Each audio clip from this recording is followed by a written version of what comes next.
বাংলাদেশের পক্ষে ধোনির মামলা করা উচিত এবং করবে, কেননা আপনি সাউথ আফ্রিকার কোন আবেদন করলেই আউট। বাংলাদেশের কপাল কি এত খারাপ ভাই? কপাল খারাপ হবে তাই বলে বাংলাদেশের সাথে সবসময় কপাল খারাপ কেন ভাই? একটা আপনি আবেদন করছে, আউট দিচ্ছেন, 4 হয়েছে, সেখানে আবার আপনি রিভিউ নিয়ে মানে হজবরল অবস্থা। একটা শুধু বাংলাদেশের সাথেই ঘটে, শুধু বাংলাদেশের সাথেই এমনটা ঘটে ভাই, সত্যি কথা যেটা। ইন্ডিয়ার বিপক্ষে নামলে তো ভাই আর কোনো কথাই নাই, শুধু কপাল কপাল কপাল। বাংলাদেশের সাথে যা হয়েছে সেটা দুর্ঘটনা ছাড়া আর কিছুই না, মানে দুর্ঘটনা আমি বলবো না, জেনে শুনে সবকিছু করেছে আপনার আম্পায়ার। আম্পায়ার দুইটা এমন আম্পায়ার ছিল, মনে করেন সাউথ আফ্রিকার কেউ আবেদন করলেই আউট, আবেদন করলে আউট, আবেদন করলে আউট, মানে কি ভাই? তাহিদ হৃদয়ের বেলা ওইটা আমি মূলত ম্যাচের টার্নিং পয়েন্ট ছিল তাহিদ হৃদয়ের আপনার উইকেটটা, সো সেইটা ভাই আম্পায়ার্স কল, এইটা ভাই আউট হয় নাই ভাই, বিশ্বাস করে আউট হয় নাই। আপনারা তো সবাই দেখছেন ভাই।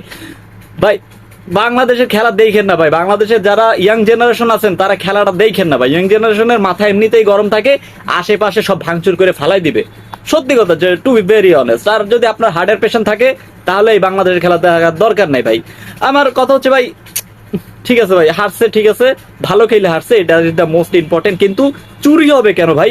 আমাদের পক্ষ থেকে ধোনি কি সত্যি করবে? আমি চাই ভাই বিদেশিদের এই না ছাড়া হবে না তো ভাই।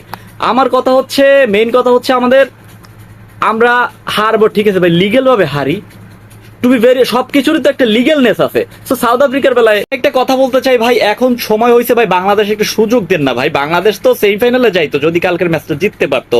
কেন কেন এই কথা বলতেছি, কারণটা হচ্ছে আপনার সুপার 8-এ সবগুলো নরম টিম পড়তো। সো এরকমই হচ্ছে আপনার বাংলাদেশের সাথে সবসময় হয়ে আসতেছে, এবং এখন বাদ দেওয়া উচিত। সেটা শুধু আমি চাই না, ধোনিও চাই। সো বাংলাদেশের না, শুধু অনেকটা বড় বড় দেশের বড় বড় মানুষ, বড় বড় ক্রিকেটাররা চায় যে ভাই বাংলাদেশের সাথে এরকম নাইনসাফি না হোক, এবং আমরাও চাই। আপনি কি মনে করেন, বাংলাদেশের সাথে কি দুর্নীতি হচ্ছে নাকি লিগেল ওয়েতে কাজ হচ্ছে? প্লিজ কমেন্টে জানিয়ে দিন। আর হ্যাঁ, ভিডিওটি ভালো লাগে থাকলে চ্যানেলটা সাবস্ক্রাইব করে পাশে থাকুন। ধন্যবাদ।